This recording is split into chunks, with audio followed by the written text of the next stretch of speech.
B aspirants. I hope you guys are doing absolutely well. And the preparation is going on point. And I literally mean it when I say it's going on point. With just countable number of days left, this is the time to make or break. So if we become even a tad bit lackadaisical, or if we become even a tad bit distracted from the eye on the goal, then a lot can go wrong. Now, speaking of wrong, the one part where most of the aspirants tend to really buckle or tend to really underperform happens to be the second, which is the theoretical part of your NLSAT paper. So today, I'm going to be covering starting from the basics of what the NLSAT paper is all about, to the requirements, to the perfect strategies that you must employ so that you get the best of the case study and the best of the analytical essay. Now, since the paper is a culmination of both Part A and Part B, not only are you to perform very well in Part A, because I hope you guys know of the fact that it's only when you qualify Part A do you get to Part B, which means there will be a decided number or a bandwidth of score which they will have in their mind, that is the examiners, to begin evaluating your Part B. So you have to have an exemplary performance in Part A, but the moment we finish with that, when we jump onto Part B, we have to put our best foot forward. In fact, since this is going to be all in theory, that is, it is going to be a subjective paper where you're going to write and write and write, you have to know that this is the best place wherein you can put forth who you are. And that's exactly what they want.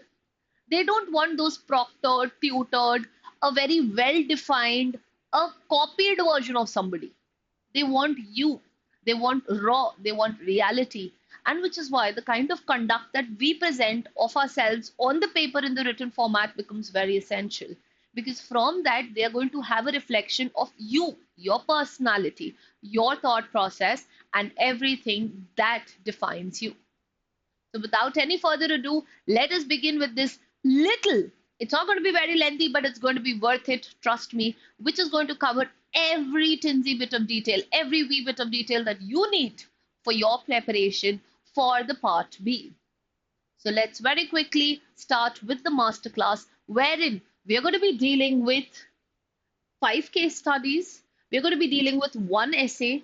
We're going to look at the template and, of course, a list of probable topics that seems to be likely and might be asked. Now, again, that's not a guarantee, but if you know of these, you are in a very matured place, right? You will be able to also write about the other places. Now, since it is a written examination, needless to say, you have to be somebody who has to be very well read. If you are not somebody who's into reading, now is the time to shift gears. Because the more you read, the more you expand onto, your thought process. And that is something which becomes very important, especially when we tend to be preparing for any of these papers. So read and read till the time you are not tired of the reading that you're doing. Because reading is one of the best ways to open your minds. Open those caged thoughts. Look, appreciate and acknowledge perspectives so that when you write, you are writing like an erudite. You're writing like somebody who is able to think beyond the normal norms. And you become somebody who is very fresh to the eyes of the examiner. Let's begin with the first, which is going to be all about the exam summary. Now, before we move on, it is very important that we identify what examination it is, what is the purpose, and what are the kinds of things that we have to be studying or preparing for. Now, this is going to be the kind of information that you already know, but it's always a good idea to start with the basics so that you know where or what is the final expectation that is expected out of you. Now, Part B has evolved to 5 case study, problem questions, and 1 analytical essay. So in total, there are going to be 6. 5 case studies and 1 essay, which means start onto your writing. Your hand should not begin to pain because you will have to break free from that pain to be able to write 6. It's a task. I agree. It's a Herculean task, but something that you will have to do and you can't give away because this is now going to be your make or break. So while the MCQ section, which is Part A, will be done and dusted with, it's only when you qualify that do you get to Part B. Then your entire candidature depends on Part B. So if we are not doing well with Part B, then we are automatically compromising our own our own chance. And that's not what we want to do. So start exploiting yourself on the writing front. Write daily for 3 to 4 pages at a stretch so that you are getting into the rhythm and you're getting into that flex of being able to write. Now, Part B is evaluated, please understand, only for candidates who cross Part A cutoff. You will not know what the cutoff is, that will be decided by them.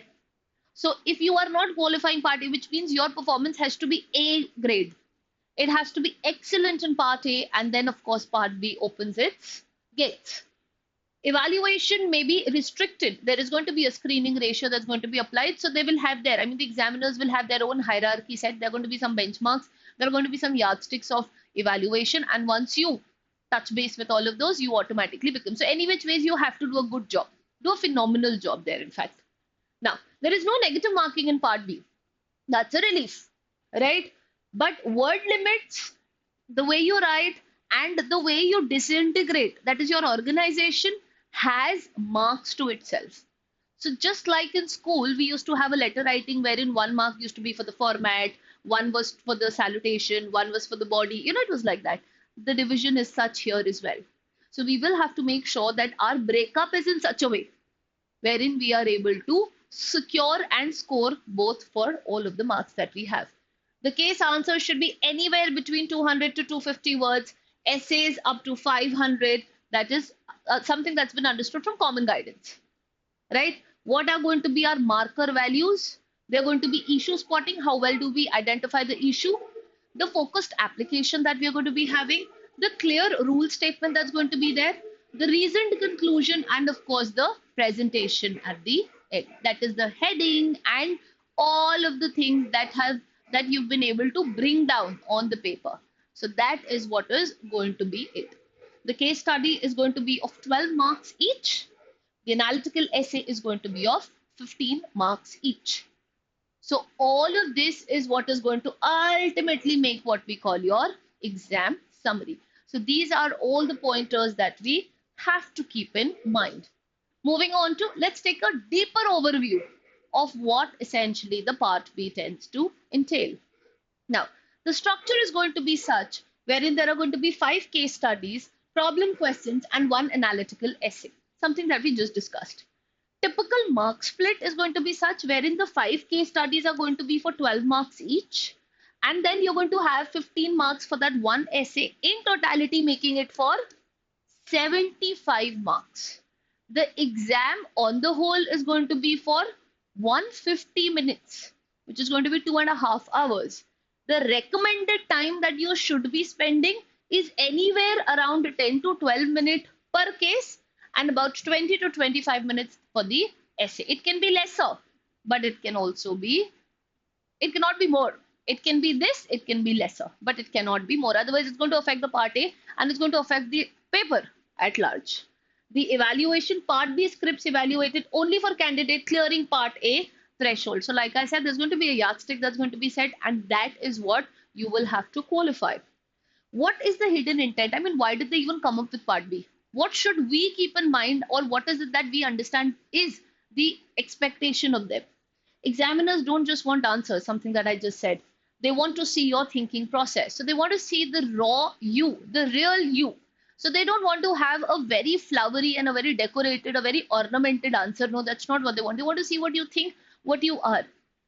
If that written aspect is giving a proper reflection of the kind of person you are, your thought process, and how you bring fresher ideas to the table, you are definitely a force to reckon.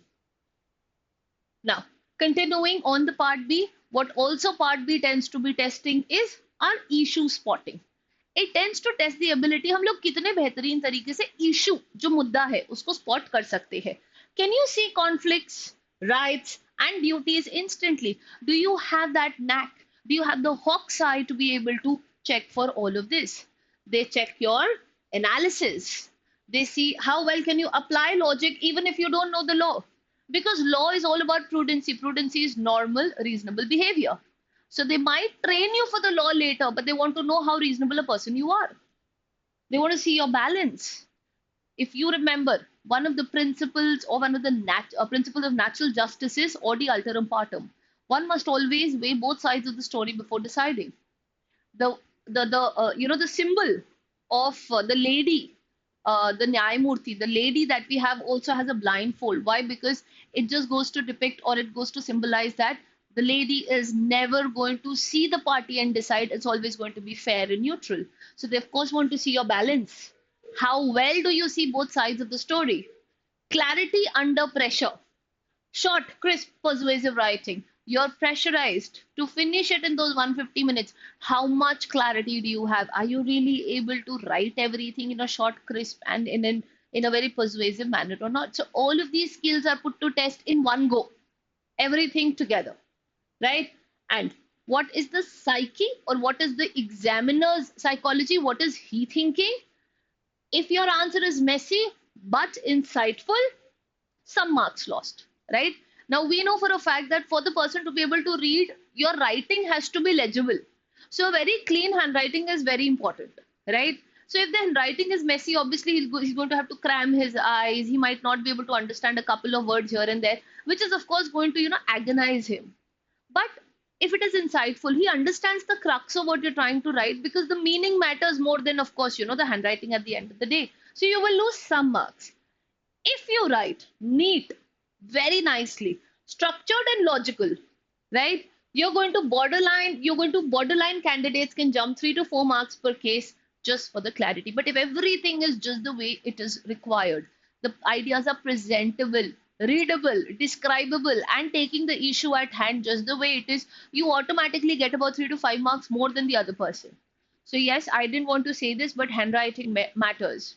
So remember the time when we used to take those cursive writing books and really write? Now that's not what I want you to do, but I need you to start writing with clarity. And I know there has been this quote that goes around by saying intelligent people think faster, which is why they write like that. Which is why all doctors have a very scribbly handwriting, but that's not going to work here. I know you guys are intelligent, but work on your handwritings, please. Now, beginning with the first, which is a case study. So a case study ideally is going to be the kind of situation wherein there is going to be a case for which you have to understand what needs to be done. One of the best ways to approach a case study is by using what we call the IRAC strategy, right? So in an IRAC strategy, what you do is you identify the case, or you read it, and you first take a moment to be able to absorb all of that idea. समझ तो लो वो क्या बोल रहा है. And then in a case study, these 4 are mandatory. So I stands for the issue. In one line, you should have a crisp issue statement. You can also number issues, right? Clustered writing is not a very good idea. The more segregated, the more point-based it is always, better. So the first thing that you're always going to write is going to be the issue. In one line, state or restate the issue so that the examiner knows that you've understood what exactly is the issue. You're not somebody who's in doldrums. You're not beating about the bush. You know it. What exactly is it speaking about? The next is going to be the rule. State principle logic in plain English. No need for legalese. You don't have to go full legal. You are going to study law, guys. So even if you are just being in normal English, it is just fine, right? So you want to state the principle, the logic in plain English. Don't get too flowery. Don't get too. So we feel that heavy word लिखेंगे तभी बढ़िया होगा. ऐसा नहीं है. Just write what you feel in simpler language so that it is understandable at the end of the day. The next will, of course, have to be the analysis. You're going to apply the rule to the facts. This really wins the marks. You have to make sure that you are analyzing the situation and then you're applying the rules that you know to the facts. And ultimately, there should be a conclusion, which is a one-line answer or a remedy or an outcome if relevant. So if you feel that this is how we can solve this situation, recommendation, suggestion, whatever it is, but then it should have a conclusion. So whatever be the case study that you begin to evaluate, it needs to follow the IRAC strategy. Identify the issue, state the rule, do the analysis, ultimately do the conclusion. These 4 headings up top, highlighted like that, really gives a lot of structure to your answer, and it tends to be automatically, it becomes like a marks magnet. Everything gets attracted, right? Now let's try and go deeper into what exactly is an IRAC. I've taken a template so that you understand it better. Starting with first case study. सबसे पहले हमें क्या करना है? Not just reading but thinking. They have to be simultaneous, right? So as and when you read, you have to be one step ahead of what you read, because your thought process has to be, in that accelerated speed. Quickly scan. spot the hook. That is what is the most important part. मुद्दा क्या है? In easier language. Don't skim. Don't skim. 4-5 line का case study होगा या 6-7 line का होगा, इससे ज्यादा नहीं होगा. तो ये नहीं कि फटाफट पढ़ना है. What if you miss on to a certain information which is actually very instrumental for your case study? So give it time and read. Underline these important things. Who, what, so who is being affected, what, why, when, and of course the conflict. You need to have this written down. See, it's very important that we have a draft before we move on to the case study. So these are all going to be our stakeholders. We have to know who are, the receiving and the affected parties. Ask yourself, who is affected? What is the ethical or the legal tension that is happening? Which stakeholders win and which one is going to lose, right? Then next, the step 2. So once you've identified all of your who, what, when, where, how, you're going to get on to the next step. Now this is a mini table that you will draw, but it will be very helpful. You're going to do a stakeholder mapping. You're going to identify all of the stakeholders. You're going to understand all of their interest, and you're going to understand all of the risks that are involved with them.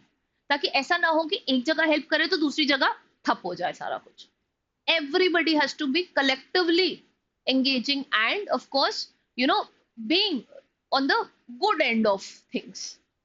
This visual instantly organizes your answer. Obviously, जितना ज़्यादा projected ऐसे diagrammatically होता है उतना easy हो जाता है हमारे लिए. Because now we don't have to keep cramming our eyes back into the paragraph to be able to read. अच्छा यहाँ क्या हो रहा है, यहाँ पता है यहाँ क्या हो रहा है. So do it.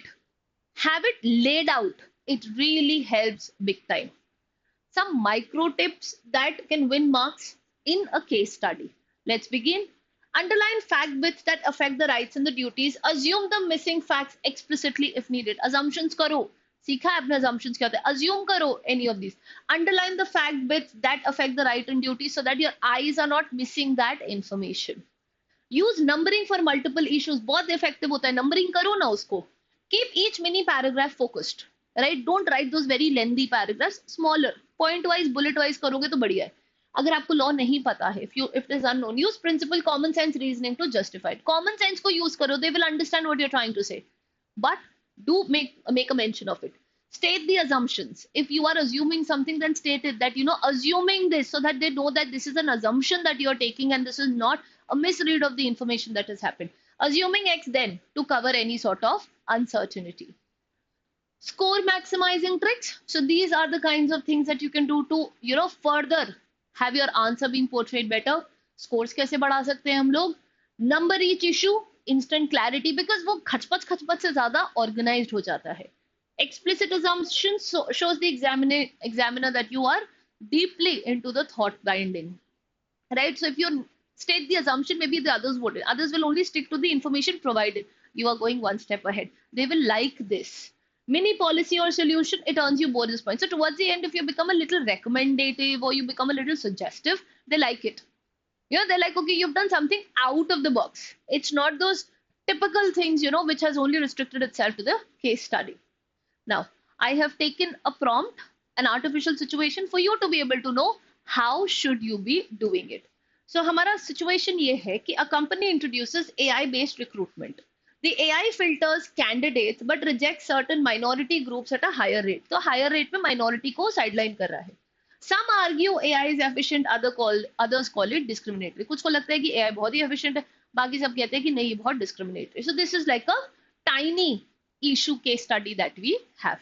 Now let's see. सबसे पहले issue 1, is AI filtering ethical? Right? That's the first. I will first begin with the first issue that I identify. क्या AI filtering ethical है कि नहीं है? Should it be really done? Is it moralistically correct or not? Principles क्या लग रहे हैं अपने यहाँ पे? Equality, fairness, anti-discrimination, norms. So these are the kinds of things that are being put to play. Analysis अगर मुझे करना है, because of course I need the Iraq, I need the Iraq situation to itself. So then ultimately it's going to be efficiency is good, but bias perpetuates inequality. Algorithm needs audit, human oversights required. छोटे छोटे में लिखा है, obviously आप इसको expand करोगे, but जैसे आपने सोचा analysis किया इस principle का, तो आपको मिल गया कि okay, these are the things that can be done. Conclusion: use AI with checks. Unethical bias is unacceptable. So see, it just shows instant clarity that this is what needs to be done. तो ये आपका पहला situation का हो गया. अगला देखते हैं, शुड कंपनीज रिलाई एंटायरली, तो आपने दूसरा सिचुएशन इसमें या दूसरा इशू जो है इसमें वो क्या आइडेंटिफाई किया, क्या कंपनीज को रिलाई करना चाहिए entirely on AI, should they really be doing this, right? Principal क्या लगेगा, accountability and human judgment are essential, सब एआई कर देगा तो आप क्या करोगे, जिम्मेदारी कौन लेगा, रिस्पॉन्सिबिलिटी अकाउंटेबिलिटी कौन लेगा, analysis, AI can not understand context fully, decision making needs human review, there is always a human angle that is required, AI has not become a human as yet, so that is how you analyze the scenario. Conclusion, ultimately hybrid model recommended, दोनों को use करो, not otherwise. So see, IRAC ने कितने easily हमारे situation, दो situation निकाल दी, everything so laid out, and you have the answer so beautifully presented with all stakeholders, you have all of the answers for the who, when, what, where, how. Extra tip, add one line assumption in if facts is missing. So, for example, assuming historical data used in AI is unbiased, outcomes may vary. So, you can give it an assumption just to be able to nudge the examiner by making him think that, okay, this is also something extra that I'm doing. He even love this. So, this is typically how a case study is done. Simple, easy, and effective. Jumping on to the second, one question only but carries a lot of marks and weightage, is the analytical essay. Now, that the typical essays that we always write, but since they are analytical essays, which means they want you to be a little more in depth. So let's see what are the kinds of things you should do. The first step needs to be identifying the thesis. In one line, for your own consumption, state it out and loud and clear. The stand, the stance, or the argument, whatever you have been able to understand of the essay. Then step 2 will have to be a 5-paragraph structure that you have. Every analytical essay must have this.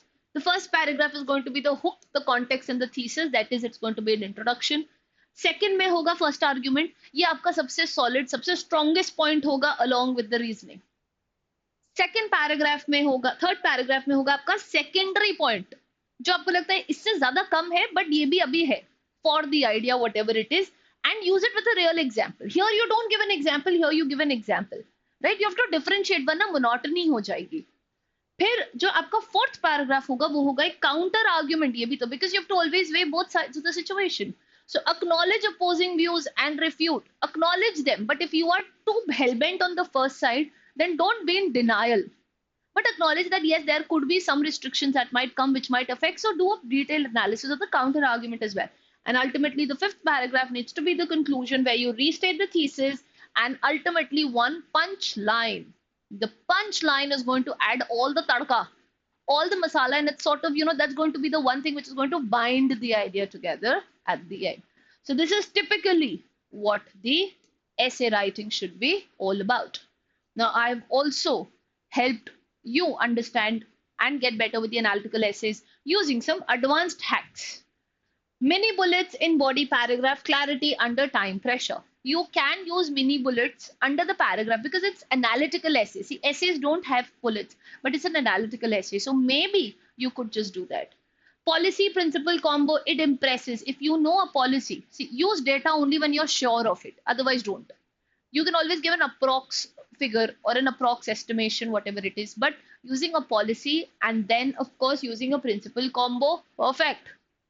It's going to just, keep the examiner so mesmerized with the way you've written. Example sentence per paragraph 30 to 40 words max. ऐसा नहीं होना चाहिए कि example बड़ा हो जाए paragraph के मुद्दे से. Mention just so that it's an allusion that you are creating, right? An engagement prompt can be, try writing your thesis in this prompt. Should governments regulate AI hiring tools? Comment your line below. So obviously comment your line is my prompt to you guys, but you can always begin. Beginning with a question mark also is a very good idea. It's a very high engagement value that we have. Now, some really out of box techniques also that you can put forth for yourself. Hook it with a question, like I said. Start your essay with a question. Maze aa jate. It grips it because then the author also wants an answer. I mean, the examiner also wants an answer. कि अच्छा इसका देखते हैं इसने क्या सोचा है. So immediately draws the examiner's attention. Mini bullet argument in body paragraphs, use 2 or 3 for clarity because it is analytical. Policy principle combo, like I said, link philosophical principle with pragmatic policy. They will love it. They will understand that there's a jurisprudential angle also that you've put in. which is ultimately going to just sweep them off their feet. It's going to be a very Cinderella moment there. Okay, an example, just so that you know how should you be writing an essay. Please understand, guys, these are templates. You can, of course, keep expanding it just the way you want. Now, should the government regulate AI-powered hiring tools that decide job candidates' sustainability? तो हम introduction पहले तो इसका 1 minute का अपना mind map कर लो the first step that was there अब स्टेप 2 से हम लोग स्टार्ट करते हैं first paragraph is going to be an intro so the intro needs to have its ingredients we just read that's what we're going to do here AI promises efficiency but algorithms may reinforce bias government oversight is essential but excessive regulation may hinder innovation so now the author knows that you've understood the topic you've identified the issue and now you're going to expand further on it then of course the argument. Yes, regulation is needed. Biases in AI can perpetuate discrimination. Example, gender bias in resume scanning, regional bias in automated scoring, oversight ensures fairness. So taken examples from the same industry. You don't have to take examples randomly. It has to be something that has to stitch the idea together. The next paragraph again is then going to be about excessive regulation may discourage innovation. You're giving a counter argument now. Companies may avoid AI adoption, losing efficiency gains. Government must balance oversight with innovation incentive. Counter argument हो गया. अब अगला देखते हैं the next. If you have a policy or a solution, might as well give it. So then propose independent audits of AI, mandatory transparency, ethical guidelines, optional certification allows freedom with accountability. तो यहाँ हमने recommendation भी दे दिया और ultimately conclusion में दे दो AI in hiring must be regulated but smartly. Fairness without stifling the progress. One crisp, clear line. Of course, you're going to stretch this and elongate, but I'm just trying to say this is how the 5-para organization needs to be done. So if you do your case study and your analytical essay just these ways, you are not losing your marks. You are definitely 4, 5, let alone 4, 5, you're at least 7, 8 marks ahead of the rest of them. But this requires practice. This requires thorough reading. That's going to be something you will have to do. Now, some high probability topics that you should be prepared with for case studies, privacy versus security. Security आजकल बहुत ज़्यादा important हो गया है, privacy भी. So please expect school, workplace, social media, anywhere. Freedom of speech versus hate speech. Environmental ethics versus development. AI and ethics in corporate decision, education reforms, digital divide, social media misinformation, public health versus individual rights. So these could be possible case studies for which they might just ask you to pick up your pen and start the brainstorming. Some very high profile analytical essays which seem to have, made enough controversy to be able to gather eyeballs. AI regulation and ethics, AI का तो पढ़ ही लेना अच्छे से. Government and individual rights, social media democracy, climate change, capital punishment, reservation affirmation, privacy in digital age, nationalism versus globalism. So in short, जो भी news में चल रहा है ना, उसका auxiliary principle हमेशा याद रखना. Because they just want to test your awareness along with your logical thinking. Towards the end, I'd like to sum it up with some scoring signals. The marks focus is always divided in such a way. You get close to 40% of the score is given for issue spotting, about 30 to 40 for the application, for the rule clarity about 20, and ultimately about 5 to 10 for the conclusion. That is how the demarcation of the marks are generally done. Presentation helps borderline script using heading and neat paragraphs. The presentation matters. Always remember, there is no negative marking. So attempt every question then you can. Go for the jugular. Go all out in it. Part B, always remember, is not about memorizing the law. It's about thinking, analyzing, and expressing clearly. Facts are, of course, everywhere. Logic and structure are what make you a top scorer. It's not that they don't know. It's about they want to see how you utilize that fact and information. Always remember, issue spotting, clear analysis, balanced essay, all of this is what is going to make you a Part B winner. Some do's and don'ts. Please make sure you're using the issue, rule, analysis, conclusion technique, which is the IRAC technique. Number the issues, state the assumptions. Do keep sentences short and focused. Use one example. Do not ramble, copy large legal text, or ignore the prompts wording. Please make sure that you are solving the situation at hand and not just any. Don't overuse fancy words. Clarity always tops vocabulary. And with that, we come to an end. I hope this was an extremely useful session for you to be able to know how to be doing your case study and your essay writing. But please, guys, remember it's not just about seeing, it's about practicing. So please make sure that you practice this extensively and exhaustively so that you come out with flying colors. And NLSAT is not a dream you're chasing, it's a dream you're living. Thank you so much, everybody, and I'm going to see you guys very soon.